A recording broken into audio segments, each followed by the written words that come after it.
Hi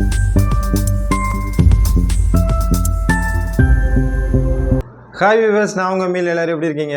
இந்த வீடியோவில் நம்ம இன்னைக்கு எதை பற்றி பேச போகிறோம்னா 2025 இந்த உலகத்துக்கே நெருப்பில் கண்டம்னு தான் நினைக்க தோணுது.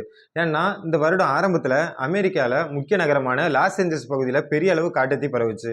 இதனால் கிட்டத்தட்ட பார்த்தீங்கன்னா ஆயிரக்கணக்கான வீடுகள் நெருப்பில் எரிஞ்சு சாம்பலாச்சு. ஒரு சில விலங்குகளும் செத்து மடிஞ்சிச்சு. அதே மாதிரி இப்போ ஜப்பானில் எஃப்னோட்டோ அப்படிங்கிற பகுதியில் வரலாறு காணாத அளவுக்கு காட்டுத்தீ பரவி பெரிய பேரழிவை அங்கே உண்டு பண்ணிக்கிட்டு இருக்கு. இதை பற்றி தான் நம்ம இன்னைக்கு இந்த வீடியோவில் பேச போகிறோம். வாங்க வீடியோக்குள்ளே போகலாம். அதுக்கு முன்னாடி நீங்கள் இன்னும் நம்ம சேனலை சப்ஸ்கிரைப் பண்ணலாம், சப்ஸ்கிரைப் பண்ணி வச்சுக்கோங்க. அப்போ தான் இந்த மாதிரி உலகத்தில் நடக்கக்கூடிய முக்கியமான செய்திகளை நீங்கள் நம்ம சேனல் மூலமாக தெரிஞ்சுக்க முடியும்.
கடந்த 30 வருடங்கள்ல உலக அளவுல எங்கேயுமே இந்த அளவுக்கு காட்டுத்தீ வந்து பரவுனது கிடையாது. அந்த அளவுக்கு மோசமான காட்டுத்தீ வந்து ஜப்பான்ல இருக்கக்கூடிய எஃப்னோட்டோ அப்படிங்கிற பகுதியில பரவி பெரிய பேரழிவை உண்டு பண்ணியிருக்கு. ஒருத்தர் 2 பேர் இல்ல, கிட்டத்தட்ட 2200 தீயணைப்பு படை வீரர்கள் வந்து போராடி தீய அணைச்சிட்டு இருக்காங்க. ஆனாலும் இன்னும் தீய அணைக்க முடியல. அங்க இருக்கக்கூடிய மக்கள் பார்த்தீங்கன்னா, அங்க இருந்து வேற இடத்துக்கு அப்புறப்படுத்தப்பட்டுட்டு இருக்காங்க. அதாவது ஜப்பான் அரசு என்ன சொல்லியிருக்காங்கன்னா, இங்க யாரும் இனி வசிக்க கூடாது. தற்போதைக்கு எல்லாரும் வெளியேறுங்க அப்படின்னு ஒரு ஆர்டர் வந்து அங்க பிறப்பிச்சிருக்காங்க. அதே நேரத்துல அங்க இருக்கக்கூடிய மக்கள் எல்லாமே உறவினர்களோட வீட்டிலயும், அங்க இருக்கக்கூடிய பாதுகாப்பு முகாம்களையும் தங்க வச்சிருக்காங்க. கிட்டத்தட்ட பார்த்தீங்கன்னா, இதுவரைக்கும் 110 வீடுகள் வந்து சேதமடைஞ்சிருக்கு.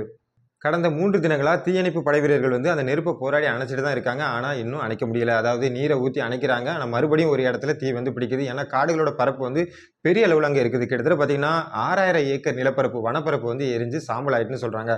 அதே நேரத்துல பார்த்தீங்கன்னா, 20க்கும் மேற்பட்ட ஹெலிகாப்டர் மூலமா, அதாவது நெருப்பை அணைக்கக்கூடிய அந்த ரசாயன பொடி இருக்குல்ல, அந்த ரசாயன பொடிய வந்து தூவுறாங்க. அப்படியும் இன்னும் அணைச்ச பாடு இல்ல. அதே நேரத்துல இந்த அளவுக்கு மோசமான டிசாஸ்டர் வந்து இதுவரைக்கும் எங்கேயுமே நடந்ததில்ல அப்படின்னு பல நிபுணர்கள் வந்து சொல்றாங்க. ஜப்பானோட FDMA, அதாவது fire and disaster management agency, இவங்க என்ன சொல்றாங்கன்னா, இந்த தீ விபத்துல வந்து பெரிய அளவு உயிரிழப்பு வந்து ஏற்படலை அப்படின்னு சொல்றாங்க. ஏன்னா அங்க இருக்கக்கூடிய அமைப்புகள் வந்து அப்படி.